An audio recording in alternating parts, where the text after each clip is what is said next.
तो मैट्रिसेस की series continue करते हुए आज मैं सिलेबस का पहला पार्ट एलिमेंट्री ट्रांसफॉर्मेशन लाया हूँ। और एलिमेंट्री ट्रांसफॉर्मेशन होते क्या है? एलिमेंट्री ट्रांसफॉर्मेशन का मतलब होता है कि हम लोग रोज और कॉलम्स में खेल रहे हैं।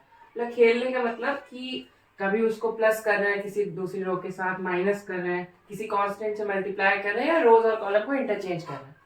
तो बारी बारी से सारे एलिमेंट्री ट्रांसफॉर्मेशंस पढ़ते हैं। तो सबसे पहला और सबसे इम्पोर्टेंट ट्रांसफॉर्मेशन होता है रो और कॉलम को इंटरचेंज करना।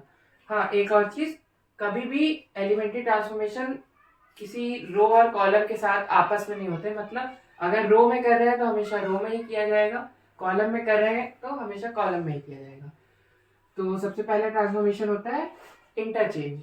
इंटरचेंज मतलब रो और कॉलम को इंटरचेंज कर देना। तो इसका अगर एग्जांपल लें, और ये मैट्रिक्स है 1 2 3 4 5 6,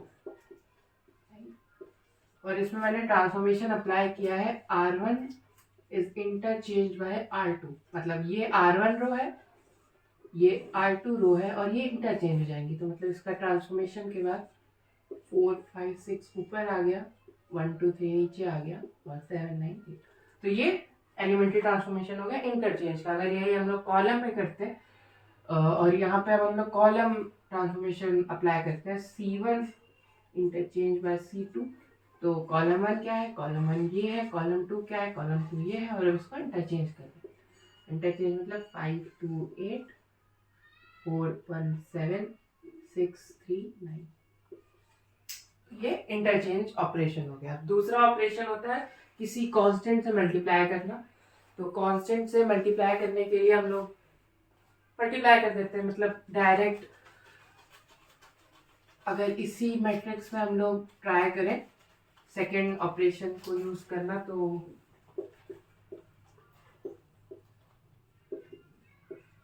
हम लोग ऑपरेशन लगा सकते हैं 2R1। मतलब R1 रो 2 से मल्टीप्लाई हो रही है, तो R1 रो 2 से मल्टीप्लाई करते हैं तो 2 4 6, और ये दोनों सेम रहेंगे। तो ये दूसरा ऑपरेशन हो गया K से मल्टीप्लाई करने वाला। फिर तीसरा ऑपरेशन, हम लोग दो रो में प्लस माइनस भी कर सकते हैं। तो वो ऑपरेशन भी एक बार ट्राई करके देख लेते हैं। तो ऐसा यही वाला ऑपरेशन, यही सेम ऑपरेशन यूज करते हैं।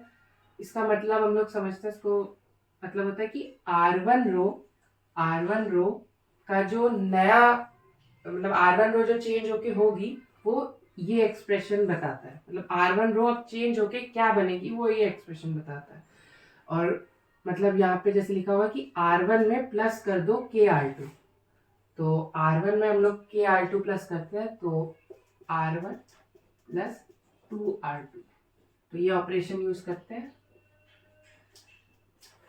तो R1 क्या है 1 2 3, R2 क्या है 4 5 6। तो सबसे पहले इसको 2 से मल्टीप्लाई कर दो तो ये हो जाएगा 8 10 12, और अब इसको इसमें ऐड कर देंगे। तो 4 plus 1 5, sorry 8 plus 1 9, 10 plus 2 12, 12 plus 3 15, और बाकी सारे रोज और कॉलम एकदम सेम। तो यहाँ पे ये वाला ट्रांसफॉर्मेशन यहाँ पे लग गया, और ये चेंज होके ये हुआ। सेम ट्रांसफॉर्मेशन हम लोग माइनस के लिए भी कर सकते हैं। तो माइनस के लिए अगर हम लोग सेम ट्रांसफॉर्मेशन करें तो यहाँ पे जो चेंजेस आएंगे वो सिर्फ फर्स्ट रो में आएंगे। तो R1 चेंज होके क्या कर रहा है, R1 में क्या ऑपरेशन परफॉर्म कर रहे हैं हम लोग, R1 माइनस 2R2। तो 4 2 8, और यहाँ है 1, तो 1 माइनस 8 कितना हो जाएगा, -7। फिर 5 2 10, 2 माइनस 10 -8, 6 2 12, 3 माइनस 12 -9। तो ये वाले ऑपरेशन परफॉर्म करने के बाद ये आ गया।